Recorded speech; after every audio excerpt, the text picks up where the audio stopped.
આજે વાત કરશું 100 રૂપિયાનો એવો સ્ટોક જે આપણે ઘણા સમયથી વોચ લિસ્ટમાં રાખેલો હતો. મધરસન ઓટો એન્સેલરી સેક્ટરનો સ્ટોક છે. જોવા જાઓ તો એ મેન્યુફેક્ચરિંગ બહુ બધી વસ્તુઓ કરે છે જે ઓટો એન્સેલરી સેક્ટરમાં સારું એવું રિટર્ન આપી શકે છે. પ્રમોટર હોલ્ડિંગ્સ તમે જોઈ શકો છો કે પ્રમોટર્સનું કન્ટિન્યુ હોલ્ડિંગ કટિંગ ખાલી 2% જેટલું થયું છે. 60% જેવું હતું પાસ્ટમાં 2024માં. સામે મ્યુચ્યુઅલ ફંડનું કન્સિસ્ટન્સી વધે છે યર વાઇઝ 2024થી 25 સુધી તમે જોવા જાઓ તો. રિટેલમાં સેમ ટુ સેમ છે. બાકી તમે અધર ડોમેસ્ટિકનું જોવા જાઓ તો એમાં બી વધે છે. માર્કેટ પડ્યું છે એટલે થોડું ઘણું વેરિએશન જોવા મળે. બાકી આ ગ્રોથ પ્રમાણે જ છે. ઉપરથી કંપનીએ હમણાં પાસ્ટમાં 18 જુલાઈએ 1:2નું બોનસ બી જાહેર કર્યું હતું. બધાને એમાં બી બેનિફિટ થયો હશે. ચાર્ટ જોવા જઈએ આપણે મંથ વાઇઝ તો અત્યારે હાલ 90થી 100 રૂપિયાની વચ્ચે ટ્રેડ કરે છે. આપણે આમાં 5,000 રૂપિયા જેવું 5,500 જેવું ઇન્વેસ્ટ કરશું આ સ્ટોકની અંદર. એટલે શરૂઆતમાં ખબર પડે. જો માર્કેટ ડાઉન જાય તો આપણે એ પ્રમાણે ફરી આમાં બીજી ક્વોન્ટિટી એડ કરી દઈશું. બાકી મેં ઇટરનલ એટલે કે ઝોમેટોના શેર બી આજે સેલ કર્યા હતા 300ના ભાવે. જોઈ શકો છો તમે 25 ક્વોન્ટિટી 23 જુલાઈ 12:10. હવે ઝોમેટોના શેર સેલ કરવા પાછળનું રીઝન એ છે કે હમણાં થોડા જ સમયમાં એને ઘણું સારું એવું રિટર્ન આપ્યું. તમે જોઈ શકો અત્યારે માર્કેટ 25,167 પર નિફ્ટી 50 ચાલી રહ્યું છે 23 જુલાઈના દિવસે. હવે નક્કી નથી કે શું પડી જાય કે કઈ રીતનું હમણાં એવું અંદાજો લાગે છે કે થોડું ઘણું ડાઉનફોલ આવે માર્કેટમાં. એટલે આપણે પાર્શલ પ્રોફિટ બુકિંગ કરી લીધો છે ઝોમેટોની અંદર. ઇટરનલ સ્ટોક તરીકે અત્યારે એને સ્ટોક માર્કેટની અંદર ફેમસ છે. હવે તમે જોવા જાઓ તો આપણે અશોક લેલેન્ડ કરીને એક સ્ટોક આપણે વોચ લિસ્ટમાં રાખ્યો હતો. પહેલાં બી આપણે આ શેર હોલ્ડ કરતા હતા. અત્યારે 124ના ભાવે ટ્રેડ કરે છે. લોંગ ટર્મ જોવા જઈએ એનું ચાર્ટમાં તો વોલેટિલિટી તમારે જોવા મળશે. 116થી 123 સુધી સળંગ ગ્રોથ થયો છે. પછી સાઇડવેઝ જતો રહેશે આખો સ્ટોક. ફંડામેન્ટલ જોવા જાઓ તો પી રેશિયો અને એ બધું તમે જોઈ શકો છો. આની અંદર કેટલું ઇન્વેસ્ટિંગ થયું છે, ફાઇનાન્શિયલ ઇન્વેસ્ટમેન્ટ થાય છે કે નહીં રેગ્યુલરલી, ફાઇનાન્શિયલી કઈ રીતનું છે સ્ટોક. આને આપણે વોચ લિસ્ટમાં રાખવાનો છે અને થોડા સમય સુધી આને પ્રોપર એક્ઝામિન કરીને જ્યારે એનો રાઇટ ટાઈમ હોય ત્યારે આમાં ઇન્વેસ્ટ કરવાનો છે. અત્યારે આપણે આને પાછો વોચ લિસ્ટમાં એડ કરી દઈશું. એકવાર તો પ્રોફિટ બુક કરી લીધો છે. બીજી વાર જ્યારે ફરી મોકો મળે સ્ટોકની અંદર ગિરાવટ થાય કે કંઈ બી થાય ત્યારે આપણે ફરી આમાં ઇન્વેસ્ટ કરી દઈશું. મોસ્ટ ઇમ્પોર્ટન્ટ ETF એટલે કે ગોલ્ડ બીઝ જે 83 રૂપીસ અત્યારે ટ્રેડ કરે છે.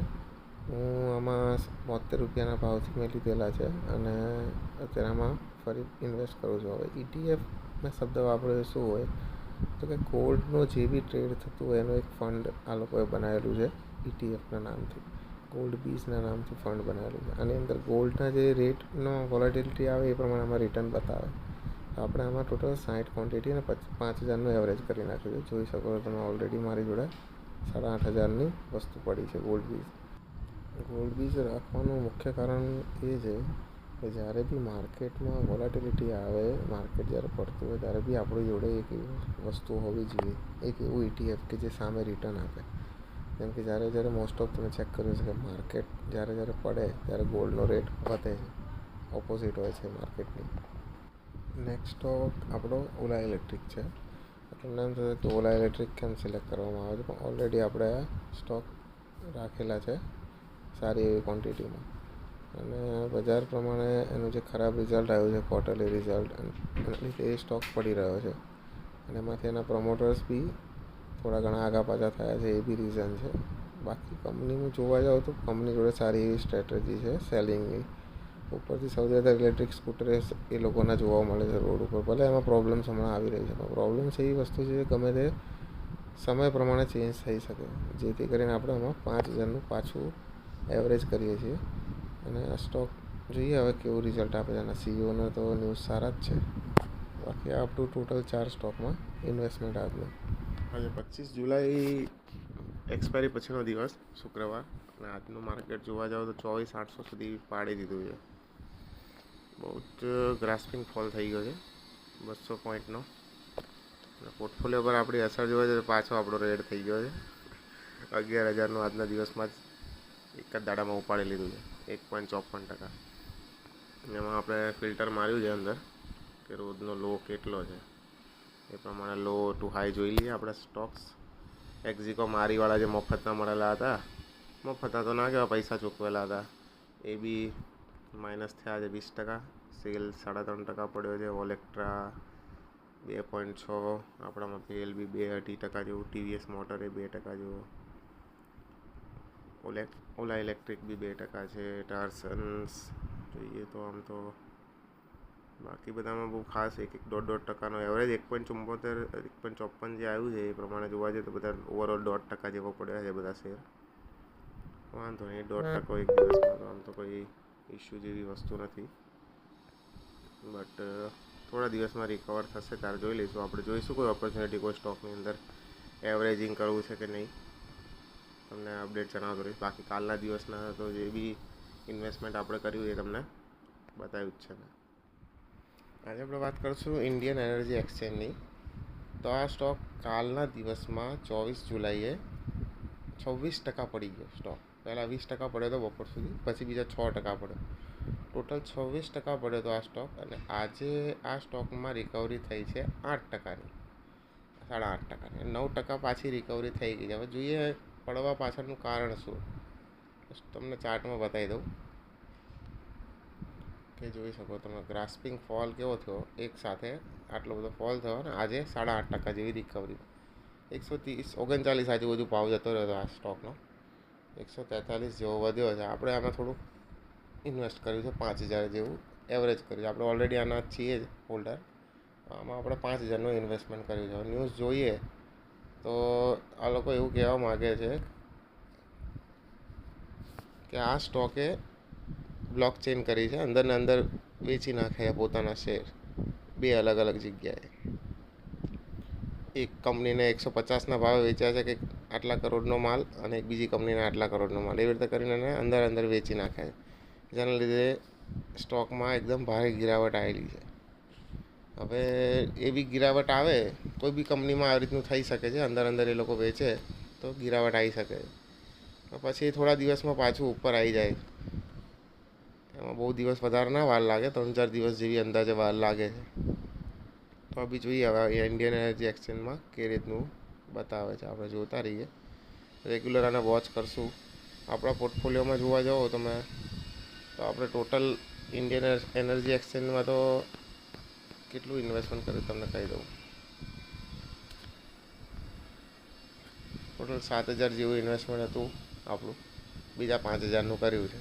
25% ઓવરઓલ લોસ બતાવે, એટલે આમ તો વાંધો આવે એવો નથી. ધીમે ધીમે જો હજી આમાં કંઈ બી ન્યૂઝના લીધે કોઈ ગ્રાસ્પિંગ ગિરાવટ આવે તો પાછા આપણે ઇન્વેસ્ટમેન્ટ કરશું આની અંદર, બરાબર છે.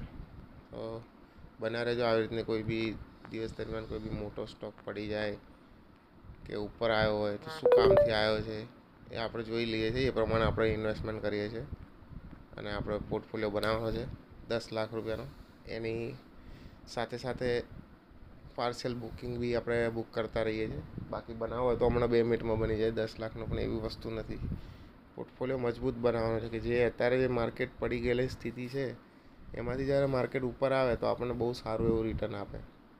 એટલે અમુક સ્વિંગ ટ્રેડ કરીએ છીએ આપણે, સાથે પાર્સલ પ્રોફિટ બુકિંગ કરીએ છીએ. અને જે સ્ટોક વધારે પડી ગયો હોય એને જરૂર લાગતી હોય તો એવરેજ બી કરીએ છીએ.